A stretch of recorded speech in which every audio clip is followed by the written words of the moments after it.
Hello students, good morning. Today I will start here serving subject in new topic. But topic name is balancing of BS and FS. Okay. So આજે આપણે વાત કરવાના છીએ કે balancing શાના માટે BS અને FS માટે. તો બેલેન્સિંગ એટલે શું? તો બેલેન્સિંગ ની અંદર આપણે સંતુલન કરવાનું છે અંતર કઈ રીતે? બેલેન્સિંગ ની અંદર આપણને એમ કહેવામાં આવે છે કે જ્યારે આપણે કોઈ જગ્યાએથી સર્વે કરતા હોય તો એના માટે કઈ સાઈડ લીધી છે? બેક સાઈડ અને ફોર સાઈડ. તો બેક સાઈડ તમારી જે શરૂઆતનું રીડિંગ હશે એ થશે તમારી બેક સાઈડ, બરાબર. આરે આપણે એક અંતે અને સેકન્ડ નંબરનું જે રીડિંગ હશે એ થશે તમારું ફોર સાઈડ, બરાબર.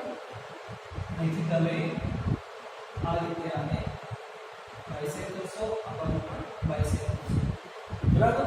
હવે ડિસ્ટન્સ જે છે એ તમારે સરખું રાખવાનું થશે. માની લો કે આ જે ડિસ્ટન્સ છે એ x છે, તો પાછળનું જે ડિસ્ટન્સ છે એ પણ તમારે x રાખવાનું રહેશે. બંને x ડિસ્ટન્સ નહીં હોય, માની લો કે તમારી જે મેઝરમેન્ટ લો છો એરિયાનો એ figure number A, figure number B. Figure number B ની અંદર એક સ્ટાફ આપણે શરૂઆતમાં અહીંયા મૂક્યો bs અને બીજો આપણે અહીં મૂકીશું. તો આ ડિસ્ટન્સ થશે x ડેશ, આ થશે x, બરાબર. આ તમારું ડિસ્ટન્સ. આ રીતે જ્યારે તમે બી ફિગર થી કામ કરશો તો તમે તે કામ ખોટું હશે, બરાબર. એ વખતે શું થશે કે તમારી વોકલ ટ્યુબ જે છે એ સેન્ટરમાં રહેશે ઇન્સ્ટ્રુમેન્ટની ઉપર, પરંતુ કર્વેચર અને રિફ્લેક્શનના કારણે એટલે કે પૃથ્વી જે છે એ કેવી છે? ગોળ છે, બરાબર. અહીંયા રીડિંગ જે હોય એના પેરેલલ તમે રીડિંગ લેવા જો કર્વેચરમાં તો એ અહીંયા મળશે, એટલે આપણને આટલી જે એરર મળશે તો એ એરરના કારણે આપણે શું કરવાનું થશે કે હંમેશા આગળ અને પાછળ એટલે કે BS અને FS નું રીડિંગ કેટલું લેવાનું છે? ડિસ્ટન્સમાં સરખું લેવાનું છે. એટલે કે માની લો કે આ કર્વેચર જે છે પૃથ્વીનું, એની ઉપર અહીંયા તમે ઇન્સ્ટ્રુમેન્ટ મૂક્યું હોય તો એક સ્ટાફ તમારો અહીંયા હોય તો બીજો પછી અહીંયા હોવો જરૂરી છે. જો તમે વધારે દૂર ડિસ્ટન્સ મૂક્યો હોય તો એમાં કર્વેચર અને રિફ્લેક્શનનો શું થશે? એના કારણે એરર આવશે. કર્વેચર અને રિફ્લેક્શનને આપણે ગુજરાતીમાં કહી શકીએ કે ગોળાર્ધ અને વક્રીભવનના કારણે શું થશે? ગોળાર્ધ અને વક્રીભવનના કારણે શું થશે? એરર આવશે. ભલે વોકલ ટ્યુબ તમારી સેન્ટરમાં હોય, ઇન્સ્ટ્રુમેન્ટ પણ સેન્ટરિંગ લેવલિંગ હોય, પણ હંમેશા આપણે આ વસ્તુનો ખ્યાલ રાખવો જરૂરી છે, બરાબર. એને કહીશું balancing of BS and FS. Clear? ખબર પડી ગઈ હશે. નેક્સ્ટ વન છે આપણું એ છે રીડિંગ ઇન્વર્ટેડ લેવલિંગ સ્ટાફ, એટલે કે ઉલટા કલેક્શન દંડ ઉપર વાંચનાંક. હવે આ શું કહેવા માંગે છે? એની માટે આપણે ફિગર કાઢી નાખીશું. સેકન્ડ નંબરનું જે છે ઉલટું આમ કરી દે. તો માની લો કે અહીંયા તમે ઇન્સ્ટ્રુમેન્ટ મૂક્યું છે, અહીંયા તમારો સ્ટાફ છે, આનું આરે 100 મીટર છે, અહીંયા કોઈ તમારું મકાન છે, અહીંયા છજ્જા આપણે જે વિન્ડોની નીચે કહીએ છીએ છજ્જા એ હોય છે, અહીંયા તમારી વિન્ડો છે, બરાબર. તો તમારે આ મેઝરમેન્ટ લેવું છે તો સ્ટાફ વડે શું થશે કે સ્ટાફ જ્યારે તમે ઓપન કરશો, આ માની લો કે 3 સ્ટેપમાં તમારો સ્ટાફ છે, તો સ્ટાફ તમે ઓપન કરશો તો પ્રોપર આ ભાગનો ઓપન નહીં થઈ શકે, કેમ કે તમારું નીચેનું રીડિંગ અલગ છે, પછી ઉપર રીડિંગ માટે આખું સ્ટાફ ખોલશો, પછી સ્ટાફ તો તમારો અહીંયા ખોલી શકાશે નહીં. એ વખતે શું કરવાનું? તો એ વખતે આપણે સ્ટાફને ઊંધો પકડવાનો થશે. કઈ રીતે? તો આપણે અહીંયા જોઈએ કે આની કંઈક હાઈટ હશે, તો આ છે આપણે 3 મીટર, બરાબર. 100 આપણું આરે 3 મીટર આની હાઈટ છે. સ્ટાફ પકડવાથી આપણને 3 મીટર રીડિંગ મળ્યું. હવે સ્ટાફ જે છે એ કઈ રીતે પકડવાનો હોય છે? હંમેશા આ રીતે વર્ટિકલ અને 0 1 2 3 4 5 એ રીતે આપણે કામ કરીએ છીએ. સ્ટાફ આની આખો ઓપન થઈ શકતો નથી, તો શું કરવાનું? સ્ટાફને ઊંધો પકડવાનો થશે આપણે આ રીતે 0 1 2 3 4 5 6 બરાબર સમજાયું છે ને કે શું કરવાનું ઉલટો પકડવાનો બરાબર હવે સ્ટાફને ક્યાં સુધી પકડવાનો કે જ્યાં સુધી આપણને ઇન્સ્ટ્રુમેન્ટની અંદર રીડિંગ દેખાય ત્યાં સુધી માની લો કે આપણને અહીંયા રીડિંગ દેખાય છે 3 તો આ કેટલું દેખાય આપણે 3 મીટર ઓલરેડી અને નીચેનું તો આપણે મેજર કરેલું છે એ કેટલું હતું 3 મીટર તો તમારું ટોટલ કેટલું થશે 100 plus 3 plus 3 metre is equal to 106 metre બરાબર આ ખાલી સમજવા માટે છે ક્લિયર સમજણ પડી ગઈ છે એક વખત ફરી સમજી લઈએ કે રીડિંગ ઇન્વર્ટેડ લેવલિંગ સ્ટાફ એટલે કે જ્યારે આપણે કોઈ જગ્યાએ ઉગતા કલેક્શન દંડ ઉપરથી વાંચનાંક લેવાનું હોય તો એ વખતે કઈ રીતે માપ લઈશું એ આપણે જોઈએ માની લો કે આપણી પાસે છજ્જાની વાત છે એવી કોઈ રૂમ હોય બરાબર કે જે આપણો સ્ટાફ આખો ઉપર થઈ શકતો ના હોય તો એ પરિસ્થિતિમાં આપણને આપેલું હોય આપણે 100 લઈએ છીએ બરાબર અથવા આપેલું હશે બીજી વસ્તુ અહીંયા ઇન્સ્ટ્રુમેન્ટ મૂકવાનું આ થશે તમારી બીએસ બરાબર આ થશે તમારી એફએસ સમજવા માટે તો હવે બીએસ એટલે રિડ્યુસ કરો કે અહીંયા સુધી રીડિંગ થઈ ગયું છે 3 મીટર તમારે ખાલી મૂકવાનું જોઈએ છે x બરાબર તો એની માટે શું થશે સ્ટાફને આપણે ઊંધો પકડવાનો ઊંધો પકડ્યા પછી અહીંયા જે રીડિંગ આવશે તો નીચેનાનો સરવાળો કરશો એટલે ટોટલ તમને મળી જશે 100 plus 3 plus 3 is equal to તમારે કેટલી લેન્થ થશે નીચે માંડીને આર સુધી લેન્થ તમને મળી જશે બરાબર રૂપમાં પણ તમને આ સમજાવવાની કોશિશ કરી છે ક્લિયર નેક્સ્ટ છે correction for curvature and reflection curvature અને રિફ્લેક્શન એટલે કે વળાંક બરાબર અને વક્રીભવન જે આપણે થાય છે એમાં સુધાર વળાંક અથવા તો ગોળાઈ કહી શકું ગોળાઈ અને વક્રીભવનમાં સુધાર જે વસ્તુ આમાં આપણે કન્સિડર કરી હતી ડિસ્ટન્સ સેવ રાખવા માટે તો આની અંદર જોઈએ તો સૌપ્રથમ આપણને ખબર છે કે પૃથ્વી કેવી છે ગોળ છે તો આપણે ગોળની પેરેલલ આપણે ચાલીશું તો આપણને શું થશે મેઝરમેન્ટમાં થોડો ઘણો ફરક આવશે તો એ માટે હું એક ફિગર અહીંયા ડ્રો કરી દઈશ કે જેથી તમને વ્યવસ્થિત ખબર પડશે હવે બોર્ડમાં આપણે ફિગર જોઈ રહ્યા છીએ કે છે લાઈન નંબર 1 હોરિઝોન્ટલ લાઈન પછી લાઈન ઓફ સાઇડ અને વર્ટિકલ સ્ટાર લેવલ લાઈન તો જ્યારે આપણે પૃથ્વી ગોળ છે એ પ્રમાણે ચાલીને કામ કરતા હોઈએ તો આપણને માપ કઈ રીતે મળવું જોઈએ બી પ્રમાણે મળવું જોઈએ મેઝરમેન્ટ આપણને આ રીતે મેઝરમેન્ટ મળવું જોઈએ 5 મીટર હોય અને તમને પણ 5 મીટર મળવું જોઈએ પરંતુ શું થશે કે આપણે સીધી ડાયરેક્શનમાં મેઝરમેન્ટ લઈએ છીએ એના કારણે બી મળતું જે રીડિંગ છે એ આપણને સી મળે છે બરાબર કયું મળે છે બીની જગ્યાએ આપણને સી મળે છે તો એના માટે કરેક્શન કરવામાં આવે છે તો કરેક્શન માટે આપણને સૂત્ર જ આપેલું છે બરાબર ફરી એકવાર જોઈ લઈએ કે જ્યારે આપણે કર્વેચરવાળી એટલે કે કર્વેચર હોરિઝોન્ટલ લાઇનની અંદર પૃથ્વીની ગોળાઈના કારણે સમતલ રેખા આપણે જોઈએ છીએ પરંતુ ફિગરમાં જોઈએ છીએ એ પ્રમાણે બી ફિગર જે જોઈ રહ્યા છીએ બી પોઈન્ટ જે છે ઓરિજિનલ આપણું મેઝરમેન્ટ આવવું જોઈએ અને આવે છે કેટલું આપણને સી પોઈન્ટ આ જે લેન્થમાં કરેક્શન છે એ કરેક્શન માટે આપણી પાસે એક સૂત્ર આપેલું છે જે સૂત્ર છે કે કરેક્શન ઓર કર્વેચર સીસી બરાબર 0.078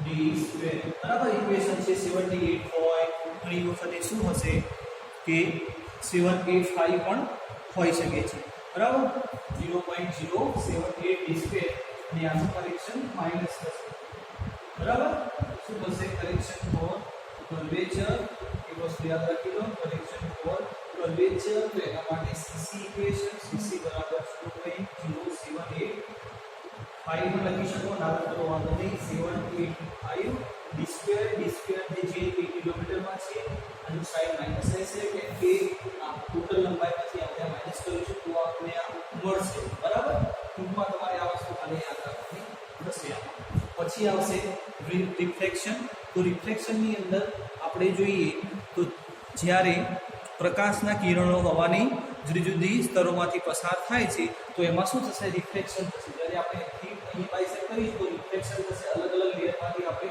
વિઝન પસાર થશે તો એમાં થોડી ઘણી આપણને એરર જોવા મળશે તો એને કહેવાશે રિફ્લેક્શન તો રિફ્લેક્શનનું ઇક્વેશન છે કે CR કરેક્શન ફોર કર્વેચરનું જોયું પછી આવશે કરેક્શન ફોર રિફ્લેક્શન તો એના માટે ઇક્વેશન છે જેને આપણે કહીશું કે CR is equal to 0.01122 d square એનું કરેક્શન થશે પ્લસ બરાબર આટલી વસ્તુ તમે જોઈ લો તો પછી આપણે CR એટલે કે કરેક્શન ફોર રિફ્લેક્શન CC એટલે કે 0 કરેક્શન ફોર કર્વેચર એક્ઝામ્પલની અંદર આ રીતનું આપેલું હોય ખાલી તમારે d ની વેલ્યુ મૂકવાની હોય d તમારો કિલોમીટરમાં રહેશે એ વસ્તુ તમને ખબર હોવી જોઈએ બરાબર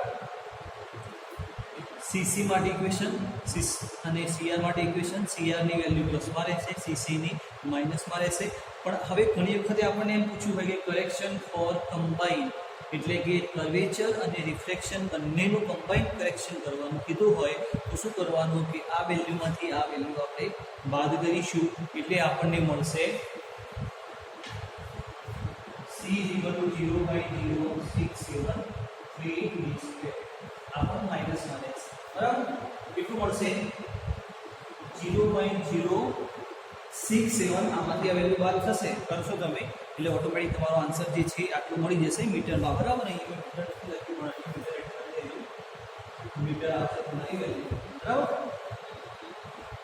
C ની વેલ્યુ તમને કેટલી મળી 0.0673 d સ્ક્વેર CR ની વેલ્યુ 0.01122 d સ્ક્વેર અને CC ની વેલ્યુ 0.0785 આટલું લખો લખી દો કેમ કે આ IMP છે આમાં એક્ઝામ્પલ આવતા હોય છે હવે આપણે આગળ જઈશું બરાબર હવે આવશે એરર ઇન લેવલિંગ તો બોર્ડને આપણે થોડું ઇરેઝ કરી નાખીએ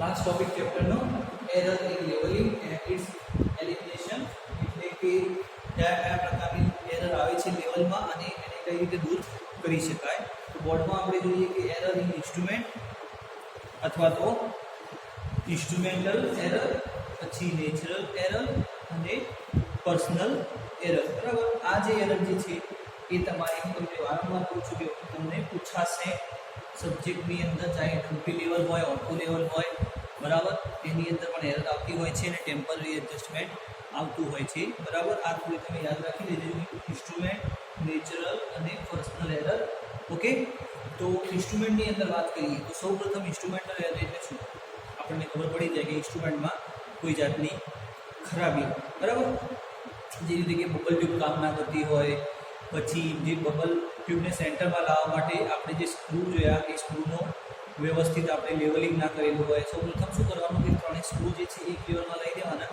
પછી એને બબલ ટ્યુબ સેન્ટરમાં લાવવાની પછી કલેક્શન જે સ્ટાફ હોય છે એ લંબાઈ સરખી ન હોય અથવા તો કલેક્શન સ્ટાફ જે છે ઘસાઈ ગયેલું હોય ટૂંકમાં ઇન્સ્ટ્રુમેન્ટની અંદર જે પણ પ્રકારની કોઈ પણ જાતની એરર હોય તો એને આપણે ઇન્સ્ટ્રુમેન્ટલ એરરની અંદર કન્સિડર કરતા હોઈએ છીએ બરાબર ઇન્સ્ટ્રુમેન્ટલ એરરની હવે વાત કરીએ છીએ એને દૂર કરવા માટે શું કીધું છે એલિમિનેશન કરવા માટે શું કરવાનું નિવારવા માટે શું કરવાનું તો લેવલનું સ્થાયી સમાયોજન કરવામાં આવે છે એટલે કે ટેમ્પરરી એડજસ્ટમેન્ટ કરવામાં આવે છે તમે પહેલાં પણ કીધેલું જ છે બીજું કે તમે જે સ્ટાફનો ઉપયોગ કરો છો એ લંબાઈ મેજર કરી લેવાની પછી ઇન્સ્ટ્રુમેન્ટની અંદર જે ક્રોસ હેર હોય છે એ પણ આપણે સેટ કરી લેવાના મેં તમને એ પણ સમજાવેલું જ છે પછી છે કે જે સ્ટાફ મૂકીએ છીએ ઇન્સ્ટ્રુમેન્ટ મૂક્યું અને સ્ટાફનું ડિસ્ટન્સ જે છે એ સરખું રાખવાનું એ પણ આપણે વાત થઈ ગઈ હમણાં બરાબર પછી સ્ટાફમાં બંને બાજુથી રીડિંગ લેવા પરથી આપણને ખબર પડશે કે ક્રોસ હેર કમ્પ્લીટ દેખાય છે કે નહીં એ રીતે પણ આપણે ચેક કરી શકીએ છીએ પછી આવશે નેચરલ એરર નેચરલમાં તો આપણો કોઈ પણ જાતનો હાથ હોતો નથી ઇન્સ્ટ્રુમેન્ટ પણ બરાબર હોય તો નેચરલ એરરમાં શું હતું કર્વેચર રિફ્લેક્શનની વાત કરી હતી એ વસ્તુ તમારી અંદર કન્સિડર થશે ક્લિયર નેચરલ એરરની અંદર તો એમાં છે કે પૃથ્વીના ગોળાઈના લીધે જુદા જુદા બિંદુ જુદી જુદી ઊંચાઈએ આવેલા હોય ત્યારે રિફ્લેક્શનના કારણે પણ શું થતી હોય, હાઇટ પ્રમાણે એમાં એરર આવતી હોય છે. તાપમાન કે ટેમ્પરેચરના કારણે પણ આપણે સમાયોજનમાં ફેરફાર થતો હોય છે. પછી છે કે પવનના કારણે અથવા તો વરસાદવાળું વાતાવરણ હોય તો પણ આપણને એરર આવતી હોય છે. આવા સમયે શું કરવાનું? તો આવા સમયે ઇક્વેશન હતું આપણું કે સીસી બરાબર, જો એરર આવે તો સીસી બરાબર 0.0785 ડી સ્ક્વેર, જ્યારે કર્વેચરમાં એરર આવે, રિફ્લેક્શનમાં એરર આવે તો 0.0 ડી સ્ક્વેર બરાબર. એ કમ્બાઈન એરર હોય તો થશે 0.0678 ડી સ્ક્વેર. ક્લિયર? ઇક્વેશન શા માટે છે? એરર દૂર કરવા માટે. તો આ તમને યાદ હોવા જોઈએ, બરાબર. 3 મેન વસ્તુ શું છે કે નેચરલ એરર આવે તો એમાં આપણે કન્સિડર શું કરવાનું થશે? કર્વેચર, રિફ્લેક્શન, કર્વેચર, રિફ્લેક્શન માટે ઇક્વેશન છે ને કમ્બાઈન એરર આવતી હોય, માની લો કે સ્પેસિફિક કર્વેચર આવે છે તો કર્વેચર ઇક્વેશન, રિફ્લેક્શન આવે છે રિફ્લેક્શન, એ બંને આવે છે. બોથ એરર હોય તો આપણે લાસ્ટ ઇક્વેશન મૂકીને પણ આપણે સોલ્યુશન લઈ શકતા હોઈએ છીએ. પછી આવશે પર્સનલ એરર. પર્સનલ એરર મેન આમાં રૂલ હોય છે કેમ કે જે તે પર્સન જે ઇન્સ્ટ્રુમેન્ટને શું કરે છે, રીડિંગ લઈ રહી છે, તો એ રીડિંગ એને લખતા આવડવું હોવું જોઈએ, વાંચતા આવડતું હોવું જોઈએ, ઇન્સ્ટ્રુમેન્ટને કઈ રીતે યુઝ કરી શકાય એ પણ એને આવડતું હોવું જોઈએ. માની લો કે ઇન્સ્ટ્રુમેન્ટ જે બાયસેક્ટ કર્યા પછી સામે રીડિંગ મળે છે 265 બરાબર, તો લખવામાં 256 થઈ જાય તો પણ એ તમારી ભૂલ થશે. સૌપ્રથમ રીડિંગ કરતા આપણને આવડતું હોવું જોઈએ, એ મેન વસ્તુ છે. ઇન્સ્ટ્રુમેન્ટની અંદર બબલ ટ્યુબ સેન્ટરિંગ ના લાવેલા હોય, સેન્ટરિંગ કરેલું ના હોય તો પણ એરર આવી શકે છે. બીએસના ખાનામાં આપણે એફએસનું રીડિંગ લખી દઈએ, તેથી કે મેં સમજાવેલું છે પહેલાં. આ ખાલી તમારું રિવિઝન ટાઈપ થઈ જાય છે કે બીએસ, એફએસ અને આઈએસ ત્રણ ખાના હોય. જ્યારે આપણે ફીટ ઉપર સર્વે કરતા હોય તો બીએસની વેલ્યુ આપણે એફએસમાં લખી દઈએ, એફએસની વેલ્યુ આપણે આઈએસમાં લખી દઈએ. તો આ ખાનામાં કઈ વેલ્યુ ક્યાં લખવી એ પણ આપણને ખબર હોવી જોઈએ, તો એ કારણે પણ પર્સનલ એરર આવતી હોય છે. પછી વાંચનાકમાં ભૂલ મેં તમને કીધું એ પ્રમાણે. પછી છે કે તલેક્ષણ વર્ટિકલ લેવલમાં આપણે જ્યારે લેવલિંગ કરતા હોઈએ છીએ, બરાબર, વર્ટિકલ ડાયરેક્શનમાં જ કરતા હોઈએ છીએ, તો એ વખતે સ્ટાફનું હલનચલન થવું, સ્ટાફ કમ્પ્લીટલી ફિક્સ ન હોય તો પણ એરર આવતી હોય છે. પછી બોડી ઉપર જે સેન્ટરિંગ અને લેવલિંગ કરવાનું હોય એ વ્યવસ્થિત થયેલું ના હોય તો પણ એરર આવતી હોય. ટૂંકમાં પર્સનલ એરરમાં મેન જે પણ પર્સન કામ કરી રહ્યું છે એને આવડતું ના હોય તો એના કારણે શું થશે? એરર આવતી હોય છે. નેચરલ એરરની અંદર તમારે કન્સિડર કરવાનું થશે આ પોઈન્ટ, બરાબર. નેચરલની અંદર ઇન્સ્ટ્રુમેન્ટલ એરરની અંદર ઇન્સ્ટ્રુમેન્ટ તમારા ખરાબ હોય તો એરર થાય છે, બરાબર. એક વખતે આપણે જોઈ લઈશું. તમારું ક્વેશ્ચન કહી દઉં. આજનો ક્વેશ્ચન છે તમારે કે મેન આઈએમપી તમારું કયો રહેશે? એક તો કરેક્શન ફોર કર્વેચર અને રિફ્લેક્શન, એ તમારે લખી મોકલવાનું છે સૂત્રના સાથે. બીજું છે કે એરર ઇન લેવલિંગ, બરાબર, એરર કઈ કઈ આવે છે એ પણ લખી, એરરના નામ લખીને અંદરે પણ સમજાવવાનું રહેશે, બરાબર. એરરના નામ લખી અંદર સમજાવવાનું રહેશે.